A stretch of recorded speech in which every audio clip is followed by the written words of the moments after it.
A given nitrogen containing aromatic compound A, ठीक है, कोई एरोमेटिक कंपाउंड ए दिया हुआ है, reacts with SnHCl followed by, कोई इसके बाद रिएक्शन हुई, इसके बाद मैंने रिएक्शन कराई इसकी अगेन HNO2 के साथ to give an unstable compound B, okay, B on treatment with phenol, अब ये इसकी मैंने फिनोल के साथ रिएक्शन कराई, forms a beautiful coloured compound C, एक कलर्ड कंपाउंड बना सी, कलर है, with the molecular formula C12H10N2O, the structure of compound A is. अब देखिए गाइज, मैं इस टाइप का अगर कोई क्वेश्चन आता है, मैं ए मुझे बताना है, इसका फाइनल आंसर दिया है, अब देखिए सी 3 या 4 होते का नंबर ऑफ कार्बन्स, तो मैं फिर भी थोड़ा इसका आइसोमेरिज्म बना सकता था, नंबर ऑफ देख सकता था कि कौन सा इस प्रोफाइल को सूट कर रहा है, स्ट्रक्चर बना सकता था, राइट गाइस, समझे आप। लेकिन अब इसमें क्या है, इतना C12 है तो इतना बड़ा मैं कैसे बनाऊंगा आइसोमेरिज्म, ठीक है। तो अब इसमें बेस्ट ऑप्शन यही रहता है कि आप ऑप्शन को चूज करें, उसके अकॉर्डिंग काम करें। देखिए SnHCl ये एक बहुत ही अच्छा बेसिकली जो रिएक्शन है, ये रिडक्शन की रिएक्शन है एंड बहुत ही कॉमन रिडक्शन की रिएक्शन है, और बार बार आप देखते हैं SnHCl के बजाय इसमें आपको Zn प्लस HCl भी दे सकते थे या ZnHCl, इसके बजाय आपको FeHCl भी दे सकते थे, इसके बजाय आपको हाइड्रोजिनेशन भी कर सकते थे H2 विद PD कैटलिस्ट।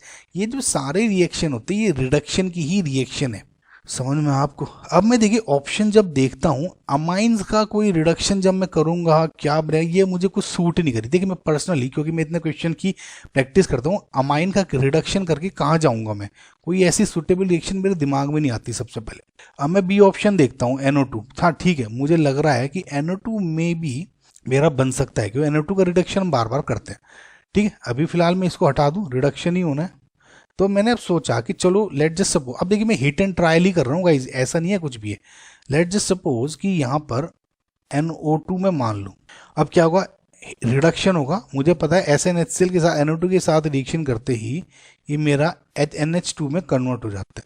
अब जैसे ही यहाँ NH2 में कन्वर्ट हुआ तो मुझे लगा अगर ये आंसर है तो ये उस हिसाब से कट गया, ठीक है। अब NH2 एंड HNO2 के साथ रिएक्शन हो रही है, ये बेसिकली बहुत ही कॉमन किसकी रिएक्शन, डाईएजोटाइजेशन की। अगर आपने मेरी रिएक्शंस देखें डाईएजोटाइजेशन एंड एजोडाई फॉर्मेशन की, या इनफैक्ट अगर आपने मेरा जो जेई का अमीनो वाला चैप्टर है वो भी देखा होगा, तो आपको कोई क्वेश्चन इसमें रुकना नहीं चाहिए। देखिए गाइस, जिन स्टूडेंट्स को नहीं पता मैं आपको बता दूं कि देखिए NH2 के साथ रिएक्शन हो रही है या RNH2 के साथ रिएक्शन हो रही है, ये एलिफेटिक है, एरोमेटिक है। जब भी आप NaNO2 प्लस HCl के साथ रिएक्शन करते हो, NaNO2 प्लस HCl ये क्या बनाएगा, देखिए HNO2 बना देता है, जो कि अभी पिछली रिएक्शन में आपकी रिएक्शन हुई।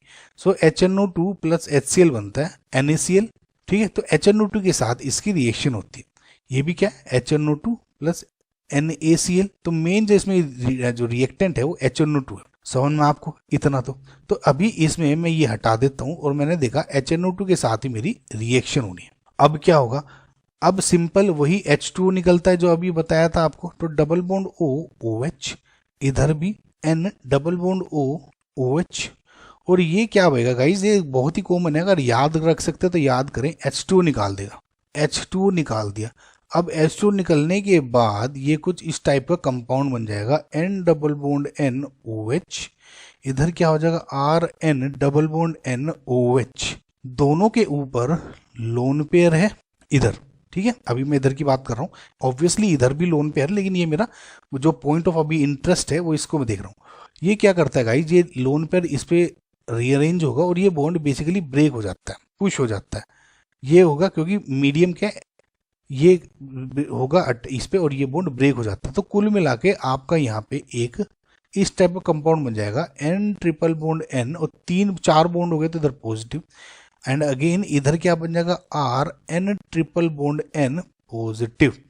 इसको आप इस तरह से भी लिख सकते हैं, जस्ट मैं FYI बता रहा हूं आपको, N2 पॉजिटिव, इधर RN2 पॉजिटिव, ठीक है। तो ये सेम चीज है, इसको आप बोलते हैं डाईअजोनियम सॉल्ट।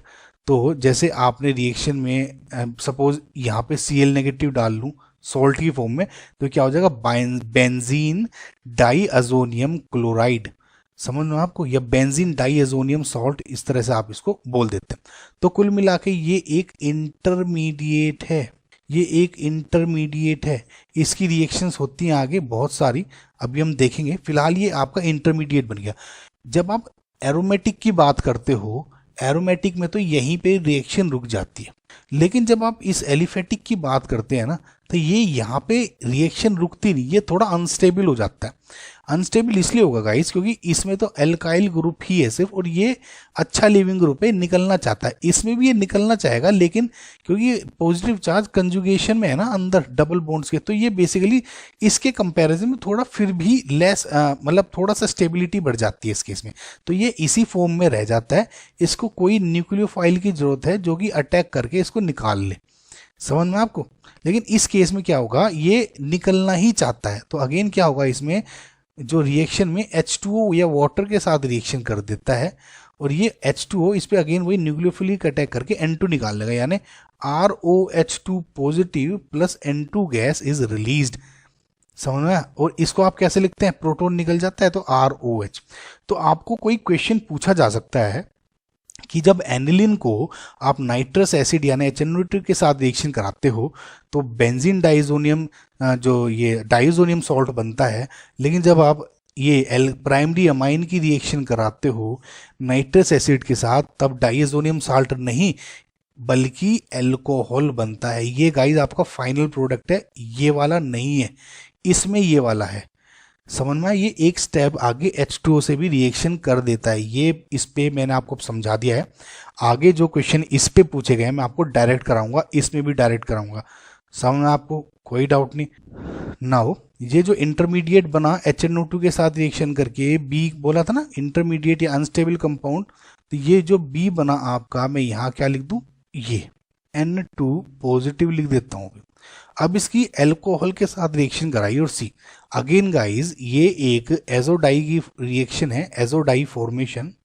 सो बेसिकली हमारे जो कोर्स में 3 तरह की डाइज हैं, एक तो फिनोल ऑरेंज, एक है एनिलिन येलो, एक है नेप्थाल रेड।